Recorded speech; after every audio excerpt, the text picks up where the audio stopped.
Hello again, everybody. Paul Rabelais here. Here we go again, number 13. So real good stuff. Didn't know what I was doing when I said I'm going to do 20 consecutive daily estate planning. I called them master classes, 20 different topics. Started laying out topics that I thought were relevant and people would want to hear about. And now we're day 13 into it. It's exciting. I didn't know whether it would fall flat. Didn't know whether it would be really popular. It's probably fallen somewhere in between. We've had about 3,000, well, we've had over 3,000 views of the first total of the first 12 presentations. So we know we're getting exposed to, a lot of people out there, hopefully helping some. So good stuff. And another good topic for today, as most of you know, going to go through a couple of minutes of housekeeping, then we'll jump right in. And when we jump in hard. So I always like to answer a few questions that were posed as comments to other videos of mine over the last 24 hours. Had an interesting question, came in an hour ago. The app tells me, how long ago the question came in. And this is one from Apros 2 cents. Says, I'm in New Mexico and have been assigned as a special administrator of my stepdad's estate. It would be important to note that him and my mother have been divorced for 30 years and he has no surviving next of kin. What are the chances of being declared an heir to the estate as a stepchild? All right, so let me just break that down real quick. A gentleman died, must have had no will because this woman was appointed what's called special administrator. Administrator is an appointment when someone doesn't have a will. So obviously she was appointed as the special administrator, as she calls it, of her stepfather's estate, and he has no next of kin, apparently. Probably means and good morning, Alex, and good morning, as always, Ron. Ron coming in, contributing on some of the humor, really making me step up my game. All right. So the stepdaughter was appointed an administrator. The deceased had no next of kin, whatever that means. So the stepdaughter, who is now the administrator, is saying, what are the chances of me being declared an heir? Oh boy. I would say that the chances are zero. That's just the way our law is. When somebody dies without a will, the state says, these people get it. And if none of them get it, these people get it. Then if none of them exist, these people get it. Usually following the lines of kids and spouse and siblings and nieces and nephews and aunts and uncles. And it goes, to on varying levels of relationships. And then I know, at least in our state, if there's none of those people, and I've never seen this happen, if there's none of those people, it goes to the state. But never in my 30 years have I seen someone be able to come in and say, well, I'm the administrator, guy's got no relatives. He would have wanted to leave it to me. He told me he wanted to leave it to me. I took care of the guy. I think a judge should declare me an heir. That never, ever happens. So, I know you don't want to hear this, but, he should have done something. If he would have wanted it to go to his stepdaughter, he should have proactively, created whatever documentation he needed to create to put that into effect. But a judge never has the discretion to just add someone as an heir but I will tell you, we've had a lot of people come into the office and, they came in after somebody dies and said either the law that applies because this person had no will, or this will says that his estate is to go to these two people. Well, let me tell you, these two people, they barely even know he existed. They never called him. They never did anything. I took care of this man for the last 20 years of his life. I should be entitled to something. I should be entitled to more than the will says I'm entitled to. Shouldn't I get more than them because they get an inheritance for doing nothing? And I'm like, sorry. That's just the way it is. there's no provision in the law that says because you loved somebody more than another heir, or because you wiped somebody's behind as they got old. God bless you for doing that. You're entitled to more than if you had not done any of that stuff. That just doesn't exist. All right. Probably not good news for April's 2 cents. Had another question about portability. The portability election is made on IRS Form 706, the estate tax return, right? So that return should always be filed. Is that correct? That's a question from Greg L. Came in 20 hours ago. So yes, you are right in that the portability election, which is relatively new in the last few years, which allows a surviving spouse to take advantage of not only their own estate tax exemption, but the unused estate tax exemption of the first spouse to die. It's made on the timely filed estate tax return of the first spouse to die.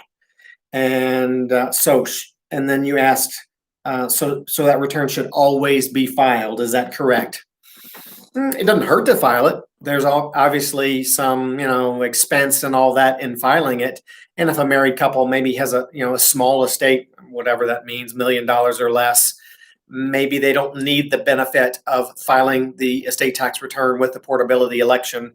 But as estates start to approach not only what is now the $11.58 million exemption, but soon to be, unless they change it, $6 million exemption coming in thereabouts in 2026.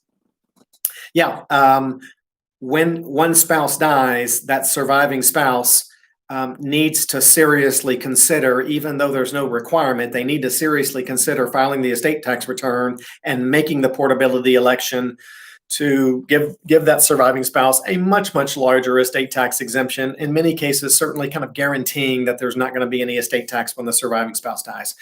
If you want to know more about that, I've done some YouTube videos on the portability election. You can check that out, but that's a real good question. I think it was Greg. All right. Hi, I'm in California. My aunt is next of kin, and my grandmother wants her excluded from her will. Should she specify in writing exclusion from that daughter? All right. My aunt is next of kin, and my grandmother wants her, meaning aunt, excluded from her will. Should she specify in writing exclusion from that daughter? So I think what you're asking me, Belle, good question from California, kind of early out there on the West Coast, is woman wants to exclude, and it might even be her daughter, grandmother, aunt. Yeah, probably so. Grandmother or woman wants to exclude her daughter, or anyone for that matter, from her will. Should she specify in writing exclusion from that daughter? So you're in California. Here in Louisiana, we have these forced heirship rules, which make things a little bit more complicated. Those rules don't exist in California. So again, I'm not a California guru, but I know enough to be dangerous. And I'm thinking, let's say grandmother has 3 children, and one is this aunt of yours. And grandmother could just say, I leave everything to my to Peter and Sam. Don't even mention that third child that you intend to exclude. Or, in order to prove that it's not a typo or anything like that, and again, this is just kind of over the top. Perhaps grandmother in her will does say, I leave my estate to Peter and Sam, and I'm intentionally and expressly, not including this child. I think either way works. I guess it's a personal decision. Maybe some state law in there that might impact what you do. So I would say it's not a requirement that a child be mentioned to be excluded, but a state issue. I hope that gives you enough there. All right. Does an agent attorney assume financial power if the grantor of the durable power moves to a foreign country? And again, right up our alley for the conversation today, which I'm about to dive into. My short answer is I think it is expected to, but it depends on the person or party that the power of attorney is being presented to. So, person is in Louisiana or in the United States. They give their son power of attorney. The person then moves to France or Switzerland or Greece or some other foreign country. I mean, I don't see a problem with that power of attorney working here in the United States if that person who moved out of country still had accounts here. But now this power of attorney's got to be presented perhaps to different financial institutions, title examiners in a foreign country. I could see where there could be problems there. In a best case scenario, I think when that person moves to a foreign country, they deal with estate attorneys there and figure out what's the best thing to do to make sure that the people that they want to have the authority will have that authority. Good question there, Natalie. All right, you're welcome, Belgie. All right, now it's time to jump right into our topic, and we're going to jump in hard. Love the live chat. I tend to stop right in my tracks when I get some live chat questions. So I encourage those. That's one of the reasons why we're doing it live is to give people the ability to get their questions answered right there on the spot. And do I have all of the answers? No, I don't have all of them, but I have what is now 29 years of estate planning experience to either have the answer or give you my best guess. I've probably, not bragging or anything, but I've probably served, because I did it at a high volume for a long time, probably just as many people, if not more people, than probably any other estate lawyer in the country. There's probably some who have done a few more than me in the last, 29 years, but constantly in front of new people on a daily basis has just given me a lot of experience. And not that makes me any better than anybody else. Maybe it does, maybe it doesn't, but I can use that experience in answering the questions. All right, let's jump in, and we're going to jump in by asking you to smash the like button. How about that? That came out of left field. Turn the gray thumbs up button into blue. That makes the 7 go to 8, and then it goes to 9. That tells YouTube, hey, some people must be liking Paul's videos. Let me share them with other people. That's what we're trying to get at. All right, we jumped from 7 to 9. That's great. Can I get a 10? And then we'll go into it. We're 11. Even, man, holy cow. Look at that like button just soar. That is amazing. 12. Oh my goodness. God, you're making my day. All right. Now, I will admit that for many, 13, and this is our 13th YouTube. Man, as fate would have it, we've got 13 likes, 14 now. All right. What kind of attorney drafts prenups? And Natalie, it makes you better. Good. Yeah, sure does. What kind of attorney drafts prenups? I would say that in general, in the practical scenario, is two kinds of attorneys. One is an attorney like myself, and I've drafted a lot of prenups.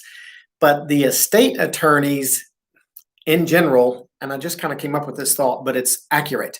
The estate attorneys generally are the ones who prepare prenups for their estate clients. And their estate clients are typically people who are getting married maybe for the second time, the third time. They're perhaps older, maybe they're in their 50s or their 60s. And the prenup is done, but not primarily done in anticipation of divorce. But the prenup is often done in anticipation of death and making it easy to determine which spouse owns which assets, because each of the spouses may have different children or different heirs. So that prenup may keep the assets separate. So whatever each spouse acquires, whatever debt each spouse incurs is the asset or the debt of that spouse only. The other spouse isn't affected by it. So I would say estate planning attorneys often draft prenups that are estate planning related. And then you have what I'll call the family law attorneys, or you could call them the divorce, the custody. They often draft prenups as well. And I would say, especially if it's kind of in anticipation of divorce, then certainly family law attorneys should be capable of doing that as well. So there you go. Hopefully, what kind of attorney drafts prenups? It kind of sounds like a joke, but we've got 3 jokes up at the top already.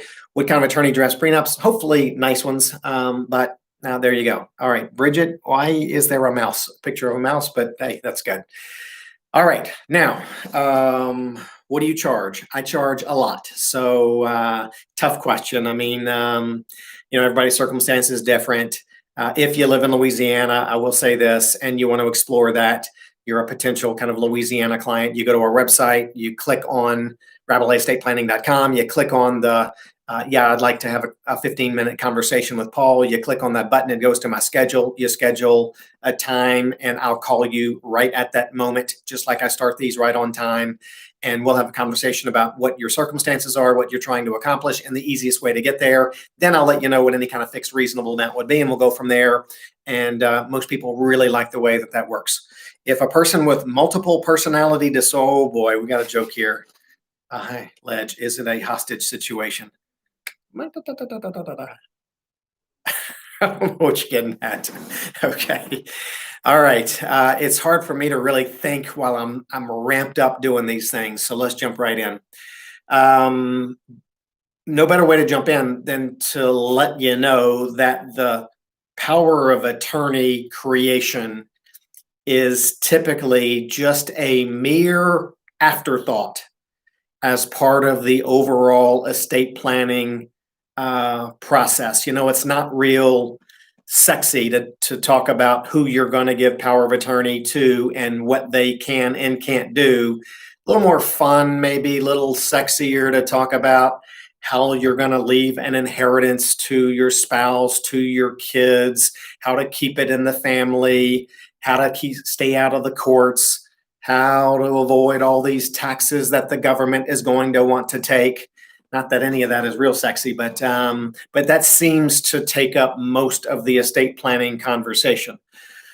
But as we see, there are many, many, many disputes over powers of attorney, and I envision there's the disputes, the percentage of power of attorney disputes as a part of the overall estate estate planning disputes are going to increase for a lot of reasons. One, people are living longer, and because they're living longer, they're incapacitated for a longer period of time.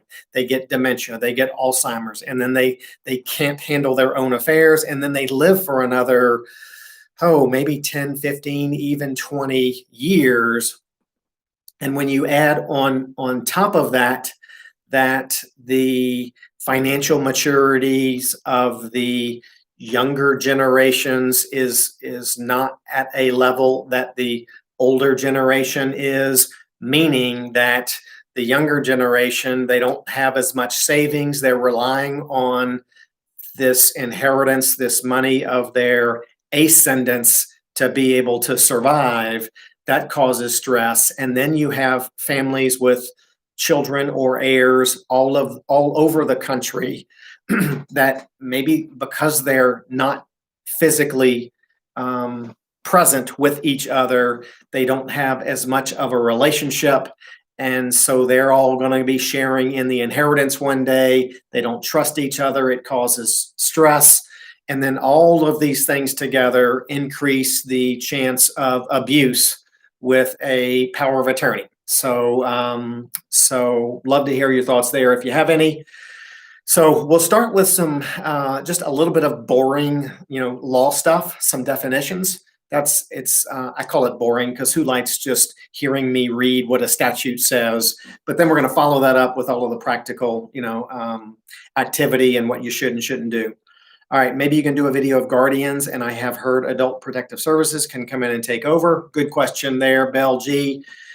Seems like when I do things regarding, guardians for minor children, much smaller audience. And again, that's the reason I'm so surprised we've had, so many thousands of views on these things because estate planning, generally that information is generally absorbed by, older people in their 50s, 60s, 70s, 80s, and who may not be as technologically savvy as the younger generation, which lives on YouTube more so than TV. And so, but nonetheless, minor guardians, good one there. I'll tell you what, now the more I think about it, guardians for elderly, that's a good one. And we're going to talk a little bit about that today, the whole guardianship interdiction. And when you said guardians, see, I read these things and don't really understand them in context. So we're going to talk a little bit of guardianship today. All right. So first thing I want to go over is just what is a power of attorney. And I will tell you, sometimes when I ask a person across the table, we've been talking about who gets your stuff when you die and who's going to be in charge of all of that. But, are you up for having a conversation about who can do stuff for you, perhaps under a power of attorney, if you're alive and you're not capable of paying your bills and dealing with your accounts? You want to have a conversation about that. Sometimes the question I get right back is, well, Paul, if I give somebody power of attorney, can they just clean me out? They can just go to my bank. They can take all my money, can't they?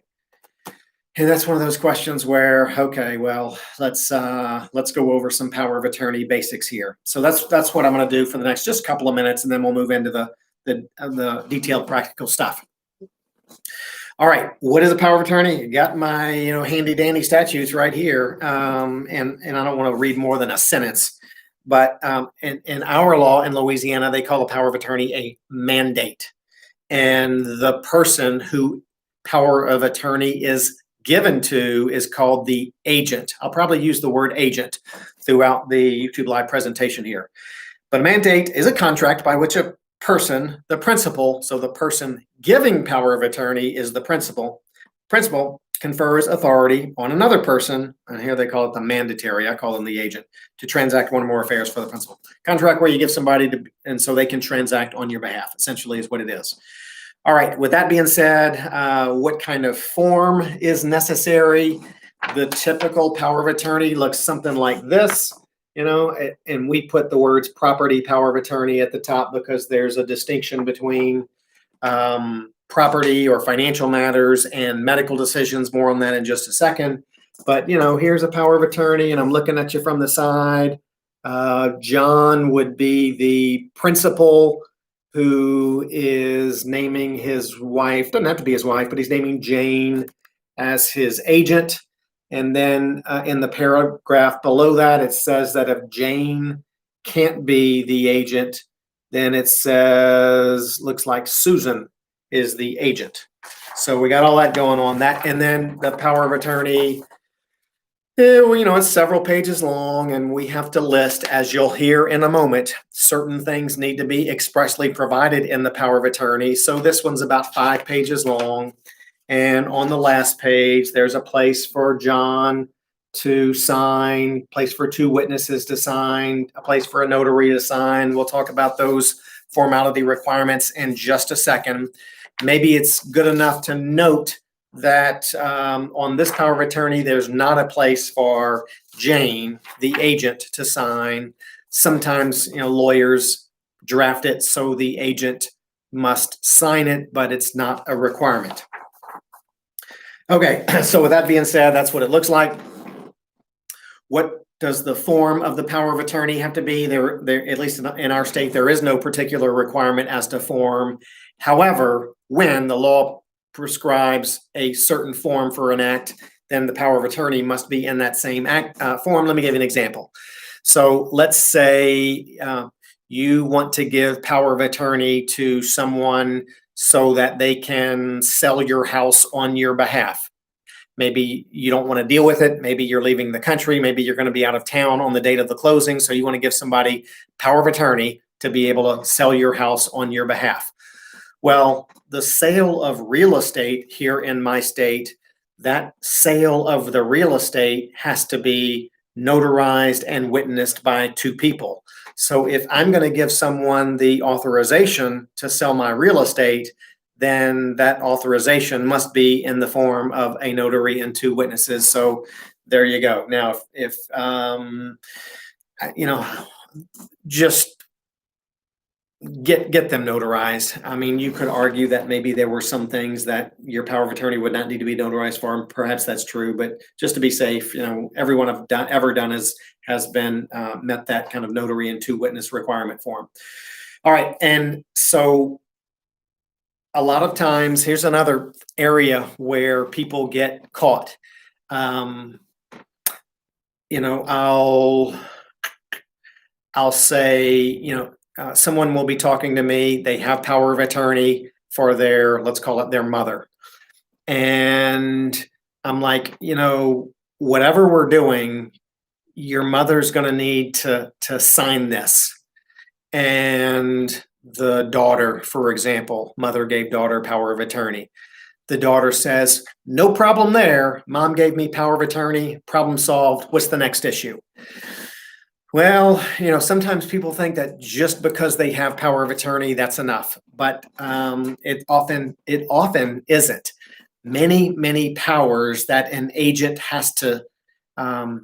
wants to have must be expressly provided for in the power of attorney. So let me give an example.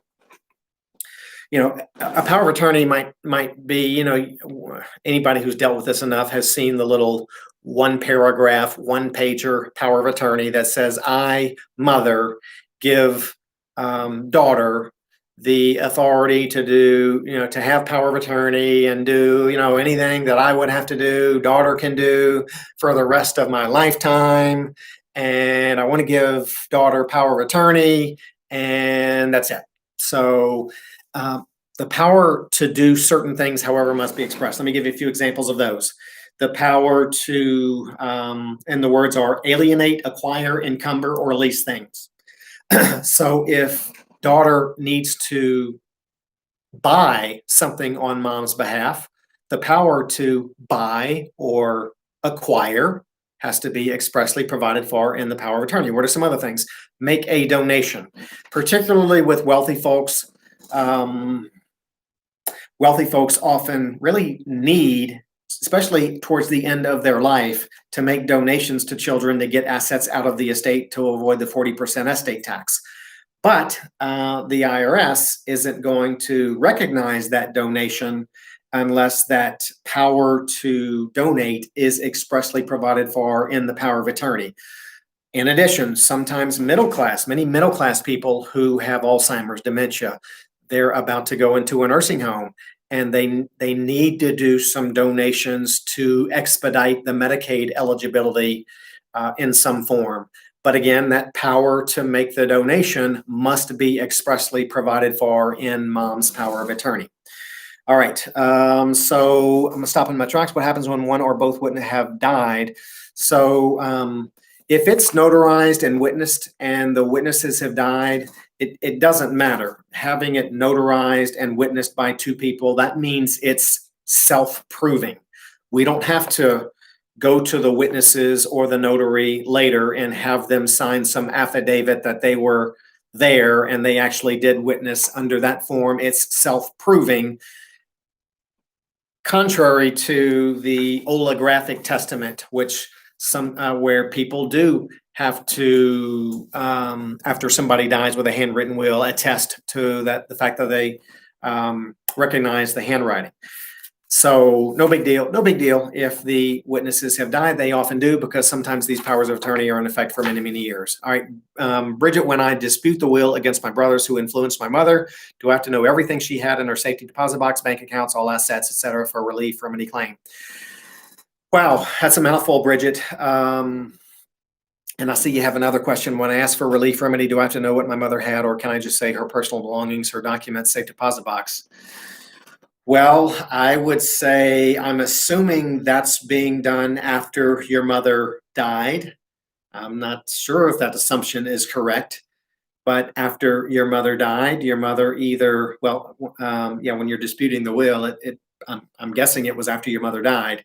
In your mother's will, she named an executor. One of the duties of the executor is to go gather an inventory of everything that your mother had and file that into the court record for you to be able to question if necessary.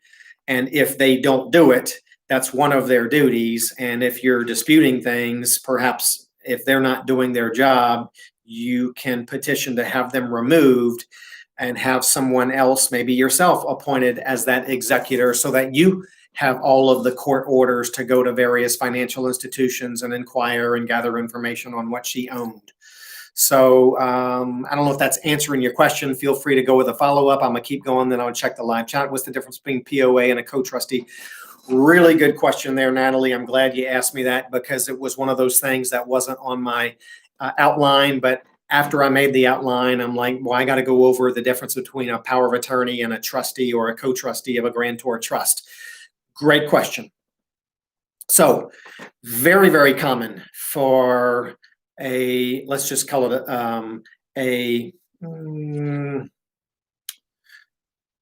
I know you said co-trustee, but I think what you're getting at and what I want to get at is, let's say dad has a living trust and dad names daughter as the successor trustee of dad's living trust.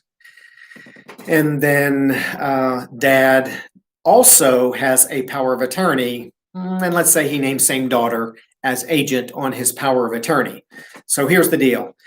As dad becomes incapacitated, if it is a trust asset issue, or if there are issues that need to be handled regarding the administration of dad's living trust, the trust very likely says if dad dies or becomes incapacitated, maybe there's a definition for that, then daughter becomes the trustee of dad's trust. So daughter will act as the successor trustee regarding anything relating to trust assets. Maybe the home is in the trust. Maybe the brokerage account is in the trust. So if the house needs to be sold or if the brokerage account needs to be managed, daughter would do that in her capacity as trustee of dad's trust. Now, dad may also have other assets that remain in his name. Maybe a traditional IRA, maybe a Roth IRA. Those can't be in dad's trust. Those have to be in an individual's name. So the trust or trustee has nothing to do with those assets. Maybe someone needs to go get dad's medical records at his doctor's office, or anything like maybe someone needs to contact the Social Security office on dad's behalf. Then daughter will fill that role in her capacity as agent under dad's power of attorney. So now if the successor trustee and the agent on the power of attorney are two different people, well, the trustee of the trust will handle certain things and the power of attorney will handle non-trust related matters. So, all right. So good questions there. These are all good questions. I'm kind of torn because I know you, if you came to hear about powers of attorney, and I don't want to deviate for too long, if there are a number of questions that are not specifically related to this topic, I may hit it, come back to the power of attorney, because I want to be sensitive to the people who are trying to get power of attorney information. Okay, so I had the property and assets frozen. Okay. So yeah, and again, state law governs here. On every state has their own procedure on what you can and can't do. This is grandma has, I guess, GST, which I suppose is generation skipping trust, naming children as trustees for their issue. Okay, that makes sense. That's not uncommon. All right, so going back to the things that must be expressly provided for in a power of attorney, I kind of sidetracked when I was on make a donation. A couple of other things, at least in our law, accept or renounce a succession. The equivalent of that in other states would be, accept a probate. So if you have power of attorney for someone and they are an heir of someone else who died, your ability to handle all of that for your incapacitated principal depends on their stating in their power of attorney that you have the authority to act for them on a kind of probate or succession type matter. Here's another issue. It's not in our power of attorney law, but it's in our guardianship law. And we had Belle asking about guardianship earlier. Okay, now powers of attorney, they often eliminate the need for a guardianship. So what I'm saying here is, let's say dad becomes incapacitated and he's not able to take distributions that he needs out of his IRA, out of another account. He doesn't have the ability to be able to sell a piece of property in his name. And so, if he doesn't have power of attorney, then for those actions to take place, dad is going to have to be sued in a guardianship. Here in Louisiana, we call it interdiction or curatorship proceeding, where somebody's going to have to sue dad in order to have him declared by a judge to be incompetent and to have a judge appoint someone as his guardian, or in Louisiana, what's called as his curator.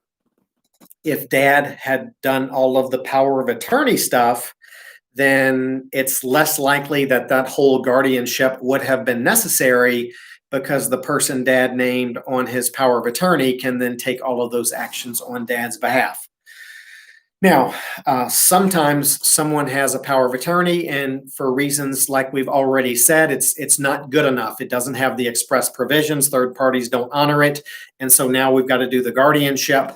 And our guardianship rules say that a judge, when determining who should be appointed as the curator, should take into consideration what the person wrote in a writing as to who he'd want his curator to be. So maybe when dad did his power of attorney, he says, I want daughter to be my power of attorney.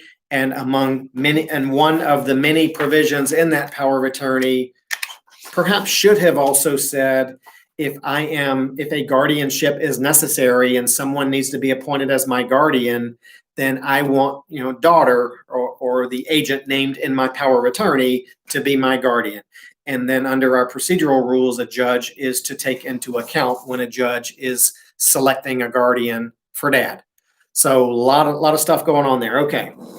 And some people say, if I give my daughter power of attorney, can she clean my bank account out? Well, I mean, technically, yes. If you give her the power of attorney and it's immediate, and you say she can transact your bank accounts, then yes, she could go steal all of your money. Is that what you're asking me? So, people ask me, can my daughter go take all my money?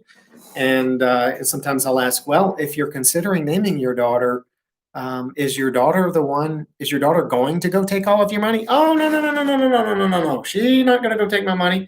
I just, ask the question. So anyway, that agent that you name, they have to fulfill their duty with prudence and diligence, and they're going to be accountable to you or your estate for any damage that they cause. Now that's a nice, easy thing to say. But and this goes back to the emphasizing the importance of naming the right person on the power of attorney, because if you designate I'll call it bad daughter on your power of attorney, and bad daughter goes to all of your financial institutions and cleans you out, and then they clean you out of your $300,000, and then they go snort that $300,000 up their nose. Then by the time you figure it out, or somebody figures it out, it's too late, and there's no recourse, because the money that was stolen was spent, and that's a terrible situation. So it is really important to designate the right people, as I'll talk about in a minute. Some people, the way they make these decisions, it bothers me a little bit when they say, yeah, when I have 3 children, when I die, I want child number 1 to be my executor, to be my trustee, whatever you want to call it, because child number 1 is responsible. He's going to do the right thing. He's organized. He has a great relationship with his siblings. And so I want child number 1 handling my estate when I die. And then we'll go through some of those other appointments. Who do you want making your healthcare decisions while you're alive if you're not able to?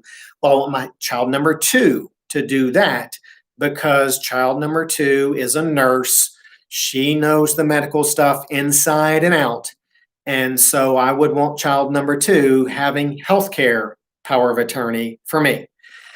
And then who do you want having financial or property power of attorney over you to handle your money if you're alive but incapacitated? Let me think. Well, I've already given child number one, who's really, really good, a job, and I don't want to overburden him. And I already gave child number two, who's really good at medical care, a job. Child number three might feel like they've been left out. Let's put in child number three on the financial power of attorney. And I'm like, all right, here we go. And then, we might have a little bit more conversation about it. But that really, because you didn't give them another job, may not be the best reason to give somebody power of attorney, because you're giving them typically so much power for such a long time over so much money. It could be a problem. All right. Okay, so what I want to do next is I want to go over just boom, boom, boom, boom, boom, hit on about 10 points. And it will encompass most of these power of attorney issues that we see. So first thing I'm going to talk about, some of them are definitional, some of them are practical, some of them, what do I do? First one is first few are definitional. What is, people call it a general power of attorney. So that's a comprehensive power of attorney used typically to do things like pay bills and day-to-day activities. And so most powers of attorney are general, as opposed to the limited power of attorney, which is for a limited purpose. So for example, you're leaving town for a month, you're leaving the country, and your house is going to be sold. You want to sign a limited power of attorney that says, I authorize Fred Sampson to be able to sell my house up until July 30th, 2020, and he must sell it for not less than X dollars, and this is a limited power of attorney. So some people get more comfortable with a limited power of attorney because it usually expires. It's for a temporary assignment, so be it. Durable. What does durable power of attorney mean? Frustrates me because sometimes it was a few years ago, but a local bank here in Louisiana refused to honor a power of attorney because it didn't have the word durable in the title of the power of attorney. So a durable power of attorney remains effective even after you become incapacitated, which really, that's the whole purpose of the power of attorney anyway, is to designate somebody to handle things after you become incapacitated. So just about every power of attorney out there is a durable power of attorney. In fact, in Louisiana, I think we're unique. Haven't looked at every state law, but every power of attorney done in Louisiana is a durable power of attorney, unless it specifically provides otherwise. Now, in other states, you have to have that durable language in there. And my beef with the bank was, it said in the text of the power of attorney that it was durable, but the word durable wasn't in the title. They didn't like that, but we straightened them out. All right, springing power of attorney. Really good question here. Probably this needs to be considered by everybody who signs a power of attorney. Most powers of attorney are what I call immediate. Dad signs a power of attorney authorizing daughter to act on dad's behalf. It's effective immediately, the date that dad signs it. So the next day, daughter could go to dad's bank and transact on his behalf. But that, dad is okay making his power of attorney immediate because he has complete trust in daughter. And then the other type is the springing power of attorney. That's where dad says, you're not going to have any power to touch my things until it's been determined that I'm incapacitated. And maybe there's a definition of that when your doctor or two doctors sign an affidavit that you're not able to handle your affair or something like that. And that's for the people who say, I don't want anybody having power of attorney for me while I got my head on straight. But if I go wacko, that's when I want someone to have power of attorney. The potential problem with springing powers of attorney is that sometimes it's difficult for that agent that you designated to have to get the doctors to sign the affidavits to declare you incapacitated, Sometimes that can be a challenge. Sometimes it can be a significant challenge. So many people are comfortable making their powers of attorney immediate instead of springing, but that's a personal decision that you'll need to make. Again, going back to the clean out, can they clean out my bank account? Technically, they can go to your bank, they can withdraw your funds, but they have this duty to act in your best interest. They quite frankly would be committing crimes if they went to the bank and stole your money. Now, can you appoint more than one person? This comes up often. So there's a can you answer to the can you question, and then I guess there's an answer to the should you question. And so the can you name 2 people together, 3 people together, 4 people together as having power of attorney on your behalf? There is no law that prohibits you from naming multiple people who have to work together on your power of attorney. So it is permissible. Can you? Yes. However, many third parties, many financial institutions that I've dealt with over the years, they don't like dealing with powers of attorney, and sometimes they won't when those powers of attorney require that 2 or more people must work together on your behalf. And so we've had some financial institutions just fail to honor a power of attorney because they didn't want to have to deal with 2 people together. So now we could, there's so what do you do? Well, we'll start with what we do. Again, that's for the parent who says, I have 2 children and I don't want it to appear that I'm favoring one over the other. What do I do? And in many cases, when we say, well, why don't you name both of them acting jointly or separately, meaning either one of them can go act on your behalf. They don't have to work jointly. One of them can act on your behalf by his or herself. So when you say you name both of them acting jointly or separately, you're not appearing to favor one or the other, and you're making it easier for third parties and financial institutions to honor your power of attorney because they'll never be forced to have to work with 2 people together. So sometimes that works, and so be wary of the appointing 2 or more people together. Similarly, on the healthcare power of attorney, because often people they'll sign 2 different powers of attorney, one for the financial and property matters, another one for the medical decisions. If you appoint all 4 of your children, they have to act together to make your medical decisions, and you have a medical decision that needs to be made immediate, and only 3 of the 4 are available to make that decision. One is not. Decisions can't be made if you require that the 4 of them act jointly. So especially for medical decisions that often have to be made on very short notice, it doesn't make a lot of sense to have multiple people having to get together when speed is a priority there. All right. Do powers of attorney get recorded at the courthouse? So we get that question a lot. I would say what generally happens is John signs his power of attorney and he appoints his wife Jane as having power of attorney. People say, well, why do married people need power of attorney? They just own everything together. Well, here we are for example, in real estate, a lot of married couples own real estate. They own a home, John and Jane. Well, to sell that home, both of them need to sign. And so if John doesn't have power of attorney giving his wife power of attorney, they're not going to be able to sell that house without going through the whole guardianship proceeding, which takes months and is very, very expensive. And everybody's miserable going through it because it's a court proceeding and it's awful and the procedural rules are so difficult.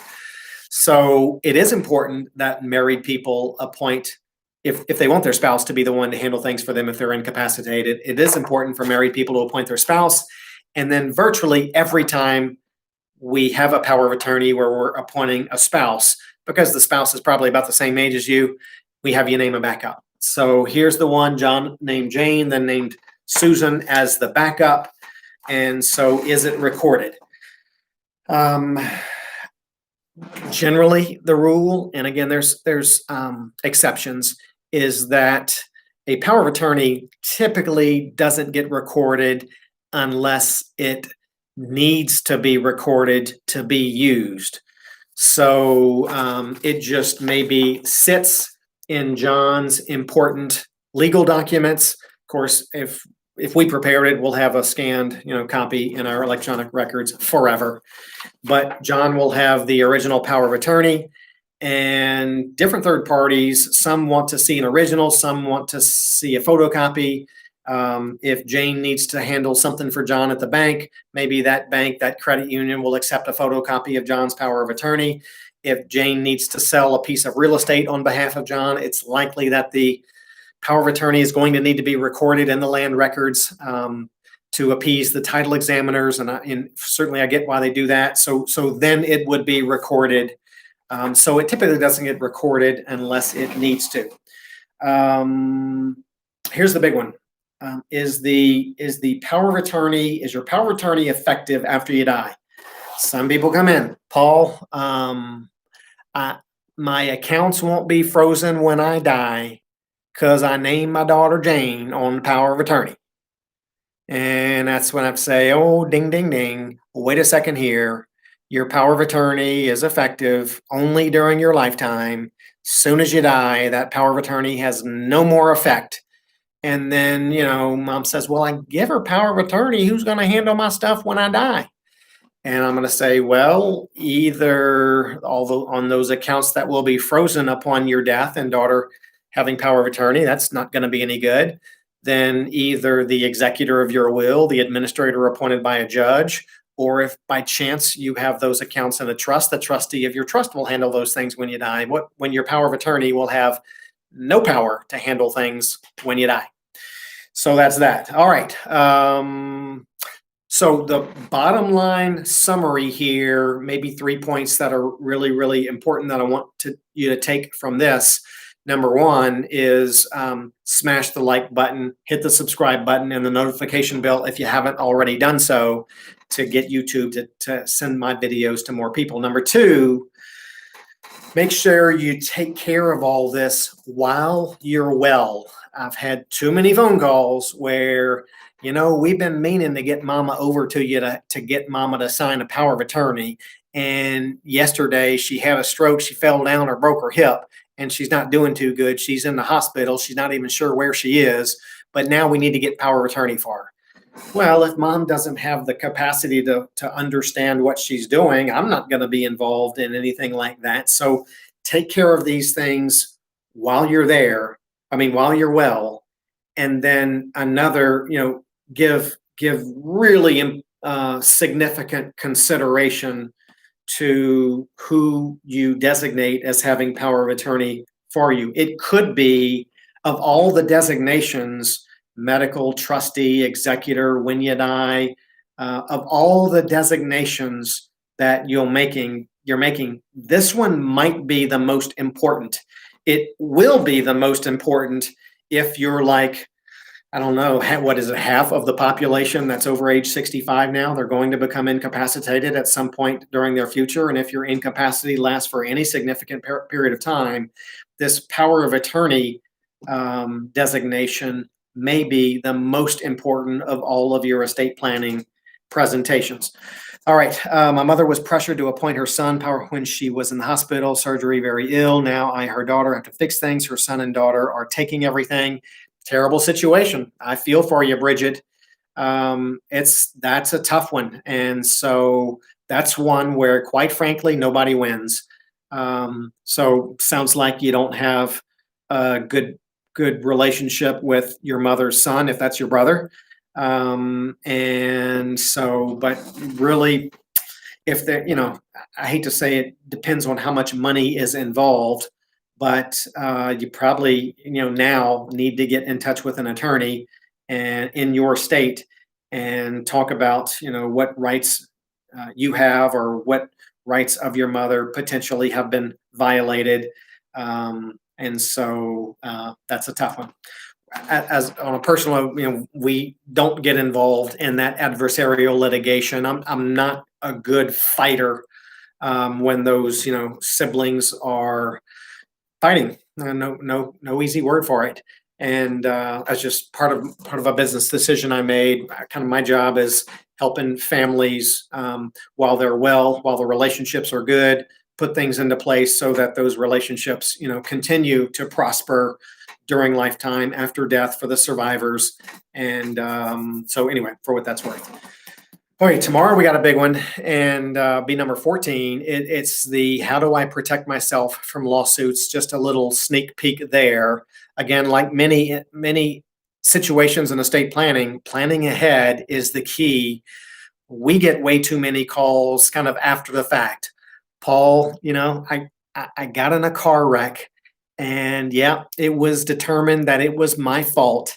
The guy I hit, he's in the hospital, and I understand they've got lawyers, and they say that they're going to sue me, and I know I have insurance, but I want to see what I can do to protect what I have. And so I cringe when I get those untimely phone calls,